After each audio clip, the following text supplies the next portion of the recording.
In a world created by Mike Dell, I guess you would call it Mike Dell's World. And this is the aforementioned Mike Dell, and this is episode 430 for November 24, 2025. And I didn't create the world. I wouldn't want to take blame for that. But thanks to Mark there, I have that stinger. Anyway. So yesterday's episode was all about flight schools and other schools, aviation-related around Traverse City. But there's a lot of other airports around the area. And in fact, I'm going to just kind of look here on a thing called ForeFlight. And what ForeFlight is it's known as an electronic flight bag. And, used to be pilots would have to carry a flight bag full of paperwork and maps and things, because, we didn't have iPads and iPhones and Android devices and flat screen glass panels with all the maps and stuff on the airplane I fly. There's, all the charts are on the screen. I can split the screen in front of me and have the flight instruments on the one side and the maps on the other and get all the same information. But I also have an iPad that I can carry, or I do carry, that also has all that information on it. And the program I use is called ForeFlight. And it shows all the airports. It's basically the, VFR sectional, does all the IFR stuff. It does, it's all the aviation stuff all packed into an iPad. It's pretty cool. But I'm going to use that to talk about the airports that I've flown to. I won't talk about too many other airports around, but at least the ones I've flown to or flown around or flown near or have some other connection to. So, of course, Traverse City we talked all about in an episode about Traverse City's airport, but the first other airport that I flew to, around here anyway, is Antrim County Airport. It's a little northeast of Traverse City. I had to think about that for a second. And it's a little county airport near Bellaire, Michigan. And my ForeFlight just crashed. That's always nice, but I'm using the web version, not the iPad version. But Antrim County is a nice airport. They've got a lot of hangars, a lot of general aviation. It's in Bellaire, Michigan. And a lot of people have winter or summer houses, I should say, or winter houses, because there's a big ski resort nearby. And they utilize the Antrim County Airport, or KACB, for those of you keeping score. And Antrim, like I said, is a nice little airport. There's no control tower, so it's Class Echo airspace, Class E, which, when you fly into it, you announce yourself 5 miles out and on the common traffic frequency. And anybody that's flying around there will acknowledge you, or at least know about you. And then you tell them, you get in a little closer, you tell them how you're going to enter the pattern. Usually it's like in this case, it's runway 02 and 20. So depending on the winds, so say I was coming in from the west, or actually from the southwest, I would be coming in and I'd call them about 5 miles out on the common frequency and tell them, hey, this is whoever, your call sign. And I'm going to enter the left downwind for runway 20. And I'm going to cross midfield and enter that left downwind. And then you follow the pattern around. Every time you make a turn, you call, entering the downwind, entering the base on final, runway 20. And then when you land, and you taxi off the runway, you say, clear of the runway. And you announce that, even if there's nobody else flying around. But if there is somebody else flying around, generally they'll tell you where they are and what they're doing. and you can just kind of slot yourself into the traffic pattern. I won't explain this on every airport, but in this particular case, this is what I do when I go there. And, sometimes do touch and goes, sometimes do go around, sometimes do a low pass. Low passes are fun, by the way. And this is a 5,000 foot runway. And it's a lot of fun, I think. You get down as close to the runway as you can without touching it. And you go down most of the length of the runway, then you climb out. That's called a low pass. But the reason for that is you get to get into ground effect, and that's a lot of fun. And good practice, because the more you get the feel for ground effect, the more you can control your landings better and land the way you want to.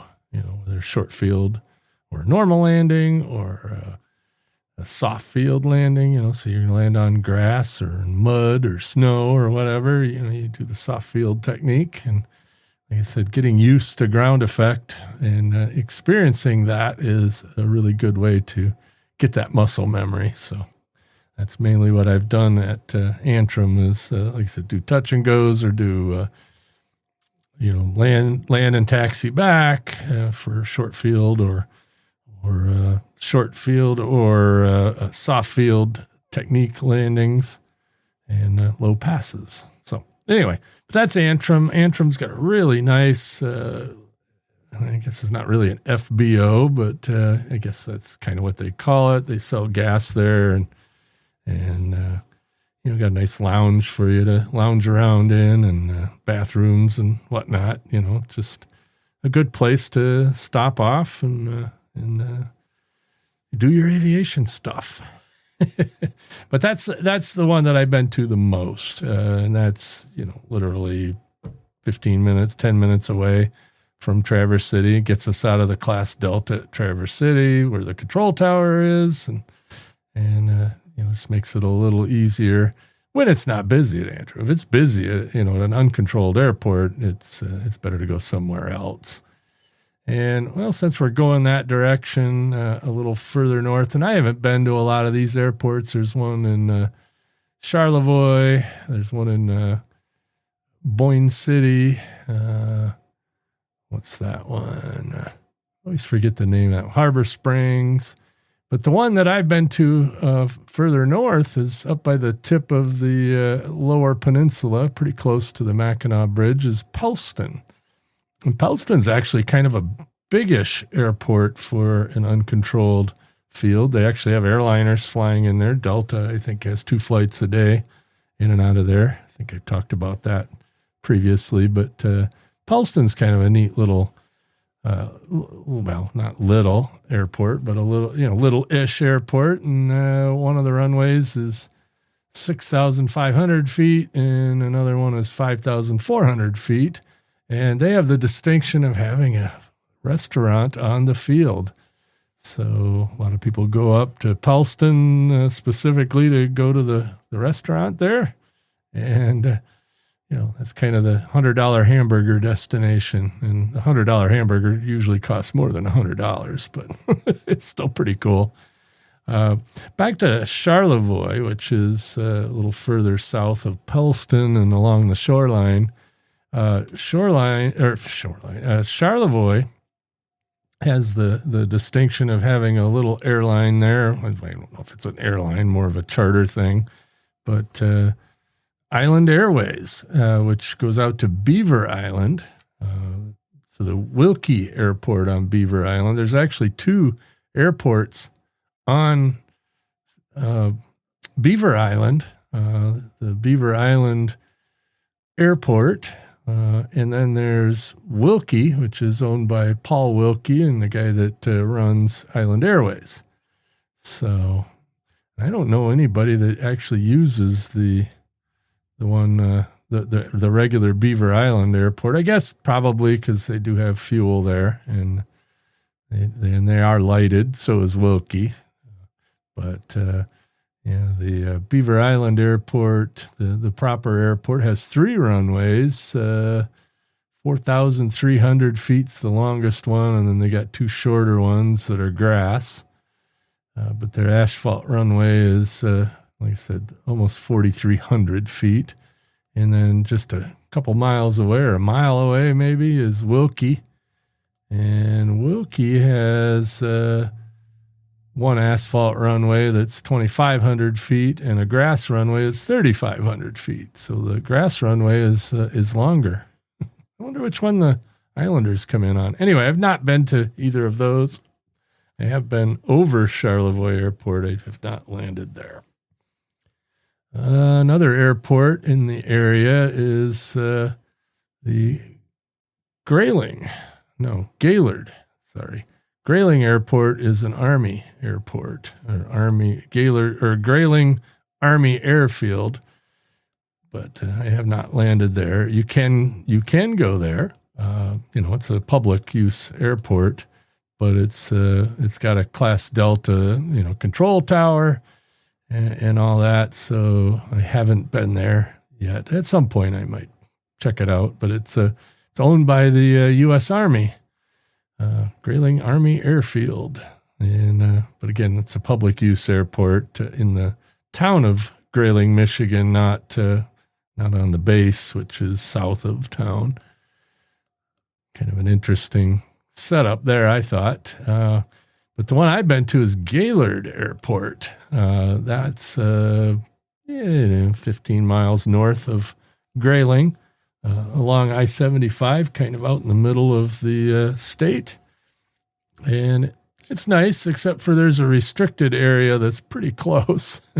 Although you have to be up pretty high to get in the restricted area, so it's not really a problem. But Gaylord Regional Airport, and they have a couple of runways there, both asphalt, a 6,500-foot runway and a 4,200-foot runway, and both of which are in good condition and paved. And I've actually landed on both the runways up there. Went there with an instructor one time, and just for a place to go land, and then did it one other time by myself, and landed on a different runway. Landed on the north-south runway when I was by myself, and east-west runway with the instructor. Doing some cross-country training. Cross-country, really, yeah. It's only 28 miles. No, it's more than that. 50 miles, I guess. 40-something. I don't know. Whatever it was just a thing I had to do. And that was, that was a cool airport, I thought.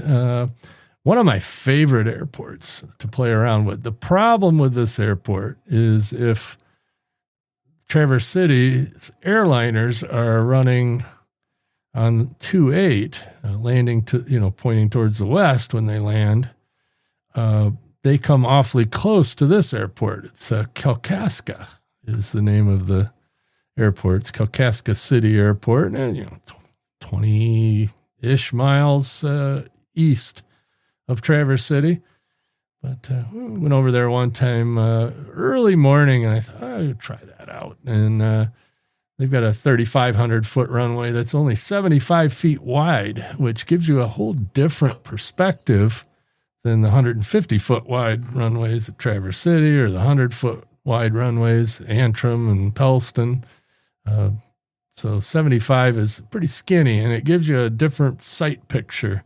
So the first time I tried to land there, I was way higher than I thought I was because of the weird visuals, just being used to a wider runway. And ended up doing a go-around first time, and then did, 4 or 5 touch and goes there, and then came back. But it was first thing in the morning and not a lot of airline traffic. And even the airliners, that's not really a problem. The airliners usually turn somewhere between Kalkaska and Traverse City. And, you're really not in their way, but it still makes you a little nervous being around a lot of airliners. Of course, flying out of Traverse City, we're around a lot of airliners anyway, but you have a control tower there. Kalkaska, you don't. Let's see. One of the other airports that also, I have this habit. Whenever it's the first time I land at an airport, I would say 90% of the time it's been a go-around. I somehow screw up the approach. It's just a thing of mine, I guess. But Another one I did that at was Frankfurt Airport. Frankfurt, Michigan is over on the shoreline, and it's about as far west of Traverse City as Kalkaska is east of Traverse City, maybe a little further. But it's kind of down in a hole, kind of down in a bowl. And so the approach into the airport, both directions, well, actually the south side's not too bad. But on the north side, it's you're kind of coming over a hill. It's kind of the same way in Antrim, but Antrim's not quite as bad. But Frankfurt is, and their runway is it's also 75 feet wide, so that was part of the problem. But they got a 4,000 foot long runway, but it's only 75 feet wide, so it has kind of a weird thing going on there. And a bit south of that is Manistee County Airport, Bellaire Airport. And I've flown in and out of there a few times, both commercially and myself. It's a neat little airport, but it has a little airline there. They keep changing the airline out. It's part of the Essential Air Service. I think I talked about in the other show I had about aviation, but I forget what the newest one is. But they fly little regional jets back and forth to Chicago. I think I talked about all that, so we'll just skip that. But they've got kind of the same runway layout as Traverse City, more or less. 10 and 2.8, the east-west runway, 5,500 feet long and 100 foot wide. So, that's not too odd. And then they have a shorter runway, only 2,700 feet long. It's a north-south runway, 1 and 19. So not quite Traverse City's 3.6 and 1.8. And this is 1.9 and 0.1. So a little bit different, but not too much, not enough to notice. Still north-south. And, I've never landed on that one. I always land on 2.8, or I think once I landed on 1.0. That's coming from the west going east.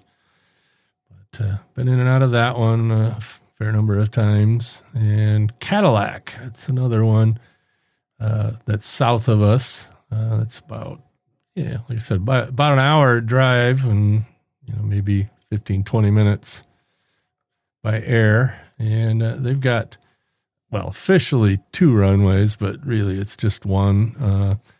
It's 07 and 25, which is kind of, it's not east-west, not north-south either, kind of a diagonal.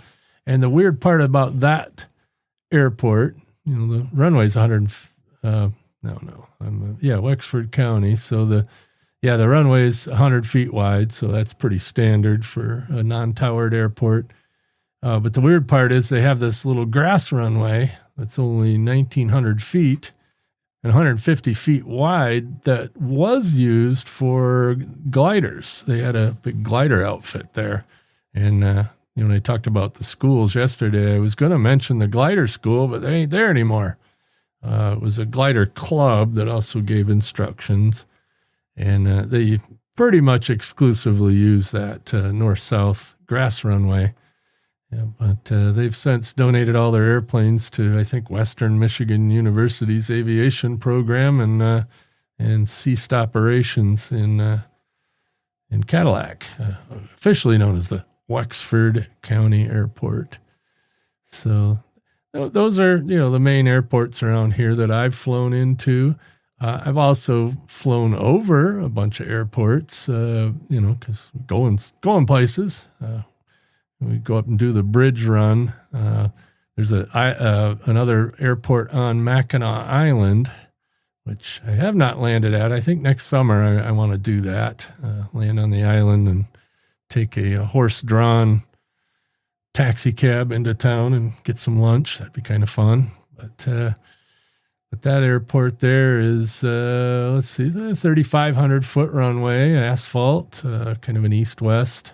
And, both approaches are over water, Lake Huron. It's in northern Lake Huron, officially, but it's really in the Straits, which is between Lake Huron and Lake Michigan. And there's another airport just on the other side of the water across the bridge, St. Ignace, Michigan.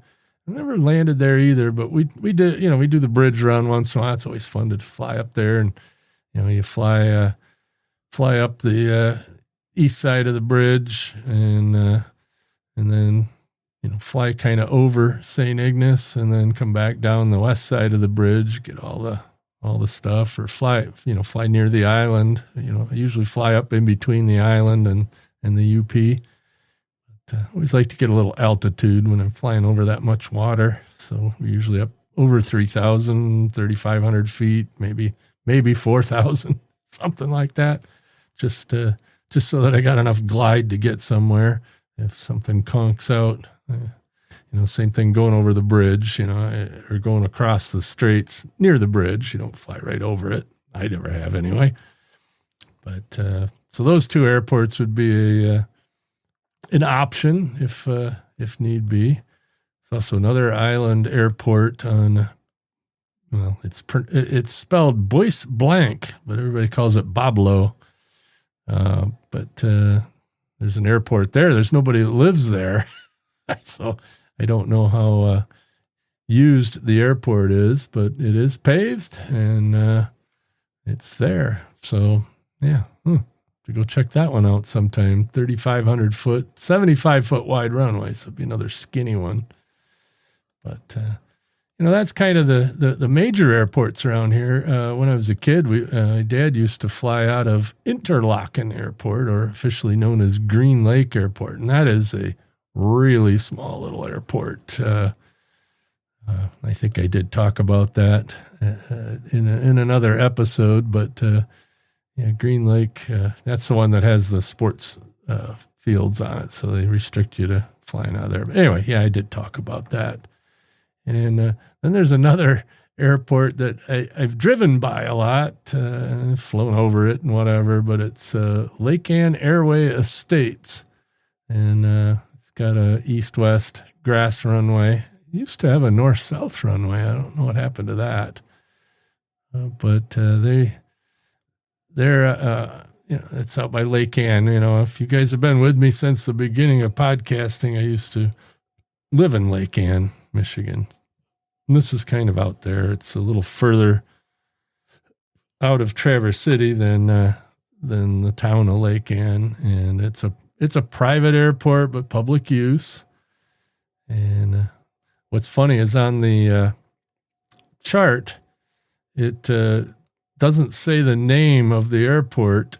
It says questionable or objectionable.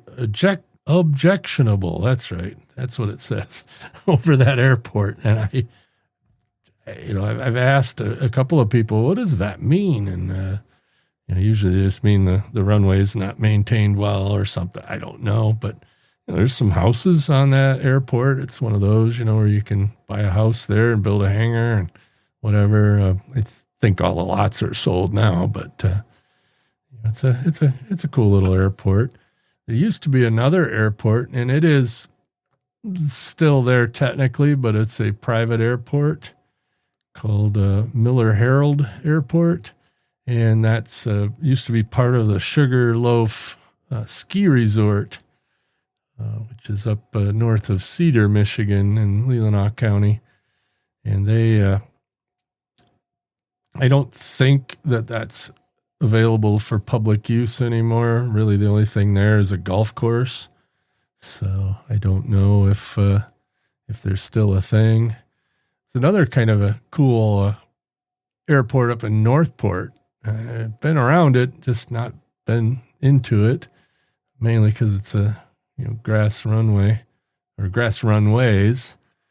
But that one's got quite a history. At some point, maybe I'll do a quick episode about Woosley Airport in Northport, Michigan. That's right up at the tip of the Leelanau Peninsula. And there's another one that I haven't been to yet. Been over it several times, drove by it several times, is Torchport. And it's in Torch Lake, Michigan, along Highway 31. So, and the runway comes right up to the road, or at least the east-west runway comes right up to the road. And it was grass up until the beginning of this summer, and they paved it. So now there's a paved runway there, and they're selling lots and houses and stuff on that airport. So it's kind of an airport community, but it is a public use airport. So technically we can go in there. Right now on the chart, it still says it's grass, but their east-west runway is now paved with asphalt. I know that because a friend of mine, Eric, he was, I think, the first person to land there after the pavement was ready to go. He landed his Aztec there, which is the twin that he had. I know he doesn't have the Aztec anymore, but anyway. So that kind of, one more airport, and I think I've talked about it, but I want to talk about it again because I definitely want to utilize this airport at some point in the future, is the historic Acme Skyport. That's what it's officially called, but that was an airport, back in the, I guess, 50s, 60s, 70s. I know it was in the 70s because Dad and I flew in and out of there a few times when they had the north-south runway. Now they just have an east-west runway that's rather short right now. It's like 1,600 feet, which, not bad for, you can do it in a normal small aircraft, but it is a tad on the short side for what I'm flying. So, although Eric's taken those planes in there, no problem. But Eric's a lot better pilot than I am, and it's his airplanes. So, not gonna question that one. But it's a really neat airport, and Eric got it reopened here. I guess last year officially. It was back on the chart. Also use it as a jump zone for parachutists, and he's been fixing up the hangars out there, and yeah, it's a neat little thing, and it's like I said, it got closed sometime in the 90s, and then like I said, brought back to life here recently, and I look forward to that becoming a little more active, and I'd like to get an airplane that would be perfect for that little airport. I think that would be my best bet. If I'm going to own an airplane, I'll own a little one, and that'll be perfect. So that's the story. Let's see, what other airports? Thompsonville, that one's kind of a neat little airport too. That's right by Crystal Mountain Ski Resort in Thompsonville, Michigan. And my uncle had a big part in getting that built up. He built the first hangar out there that, sometime 20 or 30 years ago. I mean, the airport had been there for a long time, and they got that one paved. I forget which runway. Yeah, they paved a 2,900-foot, 75-foot wide runway. That's their east-west runway. And then they've got a 2,400-foot, not quite north-south runway that's grass. And Thompsonville used to also have the glider club, and so did Frankfurt. So that glider club moved a couple of times before closing down in Cadillac. But Thompsonville, it has the distinction of the only place I've ever flown in an ultralight. Guy there had an ultralight two-seater, and this was before the sport pilot rule, and so now there's no such thing as an ultralight two-seater. Now it's a sport pilot plane or a light sport aircraft. But this thing was literally a hang glider with an engine, and you sat in a seat. It reminded me of riding a motorcycle, and it was a ball. I loved it. But got to fly out of Thompsonville there, and like I said, my uncle used to keep his plane there, and a bunch of the guys had a big community hangar there that I don't know, they had probably 5 or 6 aircraft in there, and it was kind of a neat thing. But That's one of the airports at some point I'm going to go to, and that would be another alternative place for me to keep an airplane if I buy one. But we'll see. Might not buy one. I might just keep renting for the little bit that I actually fly. That'd probably be okay too. I don't know. We'll see. Anyway, that's kind of a rundown of the airports up north here. Like I said, there's a lot of other ones. I guess I want to talk about one other one, and I talked about it a little bit in the episode yesterday, but the old Wirt Smith Air Force Base, which is in Oscoda, Michigan, which is kind of on the east coast of Michigan on Lake Huron, pretty much. I mean, they're not right on Lake Huron, but close, really close. And Wirt Smith Air Force Base is now called Oscoda Wirt Smith Airport. And they've got a really long east-west runway and a really wide one. It's 11,801 feet long and 200 feet wide. And the reason for that is they were a huge B-52 base. They had a bunch of B-52s and KC-135 tankers. And, B-52s like really long runways. And, that's just a tad over 2 miles of long runway and 200 feet wide. I was always joking if I was ever to go there, I could do 2 or 3 touch and goes in one pass. But I always wanted to go to that one. So at some point I will make the trek over there and check it out. But there's a lot of military airspace. Alpena Airport has a fighter contingent there, and of course there's Camp Grayling and the Grayling Army Airfield, and just a lot of military operating areas, restricted areas. I'm looking at the chart here. There's 1, 2, 3, 4, 5 military operating areas, and then around Grayling there's a restricted and a couple other places you're not supposed to fly without permission. Not that you can't fly through them. You certainly can, especially when they're cold, meaning there's not anything going on. But even when they're not cold, as long as you get permission and kind of let everybody know you're coming through, they're cool with it. But again, it's a thing you got to worry about when you're flying. You just can't go everywhere you want to. There's certain airspaces, and kind of out in the middle of Lake Michigan, there's a restricted area and an MOA, which is kind of off the Wisconsin shoreline. What airport is that? Yeah, Sheboygan, Wisconsin. In Manitowoc, Wisconsin, there's a big restricted area. What's the altitudes on that? It should tell you on the chart. Maybe not. Anyway, I can look it up at some point, but what is it? Anyway, so there's a military operating area and all that. And I think what they do out there is simulated bomb runs or something. Who knows? But if you were to cross Lake Michigan, which personally I will not do in a single engine aircraft, but hey, some people do. Nothing wrong with that. It's perfectly legal.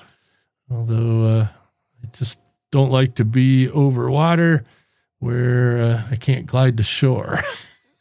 So, and not too long ago, off of Milwaukee, they had a Cirrus.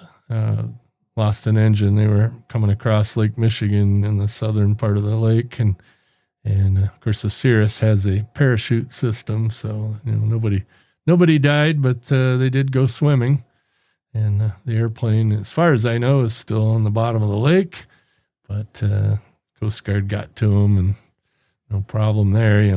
They were wet and lost their airplane, but they walked away from it. So I guess that's the goal.